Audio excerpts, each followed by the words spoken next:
नमस्कार दोस्तों, स्वागत है आपका अपने चैनल हिंदू पर टीवी पर। दोस्तों, इस साल उत्पन्ना एकादशी का व्रत 26 नवंबर दिन मंगलवार को रखा जाएगा।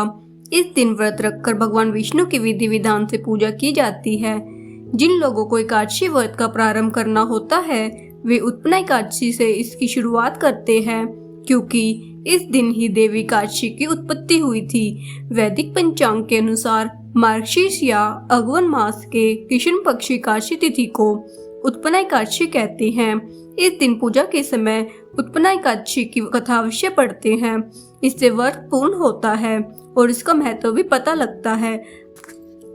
आइए जानते हैं उत्पन्ना एकादशी के महत्व और इसकी कथा के बारे में। वीडियो को शुरू करने से पहले वीडियो को लाइक करें और चैनल को सब्सक्राइब करें। उत्पन्ना एकादशी का महत्व। धर्मराज युधिष्ठिर कहने लगे कि हे भगवान, मैंने कार्तिक शुक्ल एकादशी अर्थात प्रबोधिनी एकादशी का सविस्तार वर्णन सुना। अब आप कृपया करके मुझे मार्गशीर्ष मास के कृष्ण पक्ष एकादशी के विषय में भी बतलाइए। इस एकादशी का क्या नाम है तथा इस व्रत का क्या विधान है, इसकी विधि क्या है, इसका व्रत करने से किस फल की प्राप्ति होती है। कृपया यह विधान पूर्वक मुझसे कहिए। भगवान श्री कृष्ण बोले, मार्गशीर्ष मास के कृष्ण पक्ष में आने वाली इस एकादशी को उत्पन्ना एकादशी कहा जाता है।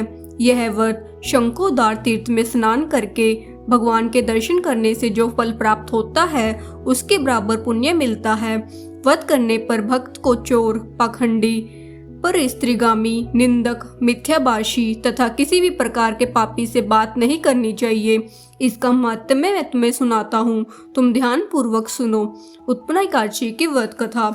युधिष्ठिर कहने लगे, हे भगवान, अपने 1000 यज्ञ और लाख गोदान को भी एकादशी व्रत के बराबर नहीं बताया, सो यह तिथि सब तिथियों से उत्तम कैसे हुई, बताइए। भगवान कहने लगे, हे युधिष्ठिर, सतयुग में मुर नाम का दैत्य उत्पन्न हुआ। वह बड़ा बलवान और भयानक था। उस प्रचंड दैत्य ने इंद्र, आदित्य, वसु, वायु, अग्नि आदि सभी देवताओं को पराजित करके भगा दिया। तब इंद्र सहित सभी देवताओं ने भयभीत होकर भगवान शिव से सारा वृत्तांत कहा और बोले, हे कैलाशपति, मुर दैत्य से भयभीत होकर सब देवता मृत्यु लोक में फिर रहे हैं। तब भगवान शिव ने कहा, हे देवताओं, तीनों लोकों के स्वामी, भक्तों के दुखों को नाश करने वाले भगवान विष्णु की शरण में जाओ, वे ही तुम्हारे दुखों का दूर कर सकते हैं। शिवजी के ऐसे वचन सुनकर सभी देवता क्षीर सागर में पहुंचे। वहां भगवान को शयन करते देख हाथ जोड़कर उनकी स्तुति करने लगे कि हे देवताओं द्वारा स्तुति करने योग्य प्रभु, आपको बारंबार नमस्कार है। देवताओं की रक्षा करने वाले मधुसूदन, आपको नमस्कार है। आप हमारी रक्षा करें। दैत्यों से भयभीत होकर हम आपकी शरण में आए हैं। आप इस संसार के कर्ता, माता पिता, उत्पत्ति और पालन करता और संहार करने वाले हैं। सबको शांति प्रदान करने वाले हैं। आकाश और पाताल भी आप ही है।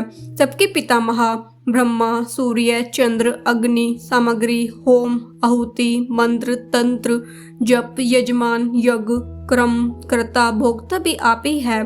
आप सर्वव्यापक है।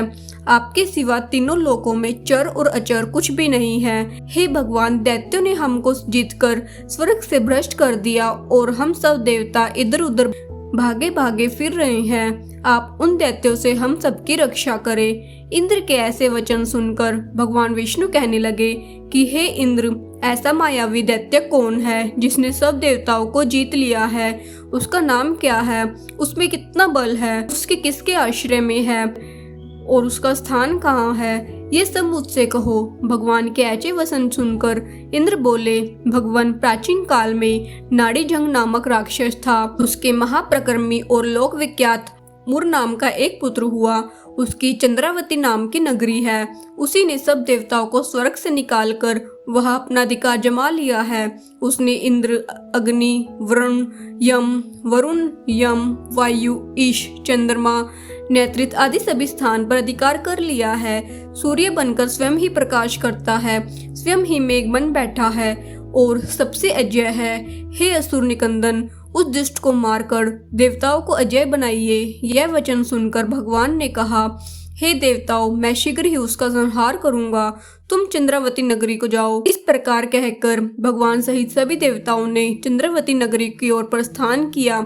उस समय जब देवता मुर सेना सहित युद्ध भूमि में गरज रहा था, उसकी भयानक गर्जना सुनकर सभी देवता भय के मारे चारों दिशाओं में भागने लगे। जब स्वयं भगवान रणभूमि में आए तो दैत्य उन पर भी अस्त्र शस्त्र आयुध लेकर दौड़े। भगवान ने उन्हें सर्प के समान अपने बाणों से भीन डाला। बहुत से दैत्य मारे गए, केवल मूर बचा रहा। वह अविचल भाव से भगवान के साथ युद्ध करता रहा। भगवान जो भी तीक्ष्ण बाण चलाते वह उसके लिए पुष्प सिद्ध होता। उसका शरीर छिन्न भिन्न हो गया, किंतु वह लगातार युद्ध करता रहा। दोनों के बीच मल युद्ध भी हुआ। 10,000 वर्ष तक उनका युद्ध चलता रहा, किंतु मूर नहीं हारा। थक कर भगवान बद्रिकाश्रम चले गए। वहाँ हेमवती नामक सुंदर गुफा थी। उसमें विश्राम करने के लिए भगवान उसके अंदर प्रवेश कर गए। यह गुफा 12 योजन लंबी थी और उसका एक ही द्वार था। विष्णु भगवान वहाँ योग निद्रा की गोद में सो गए। मूर भी पीछे पीछे आ गया और भगवान को सोया देखकर मारने को उद्यत हुआ। तभी भगवान के शरीर से उज्जवल कांति में रूप वाली देवी प्रकट हुई। देवी ने राक्षस मूर को ललकारा, युद्ध किया और उस तत्काल मौत के घाट उतार दिया। जब श्री हरि योग निद्रा की गोद से उठे तो सब बातों को जानकर उस देवी से कहा कि आपका जन्म एकादशी के दिन हुआ है, अतः आप उत्पन्ना एकादशी के नाम से पूजित होंगी।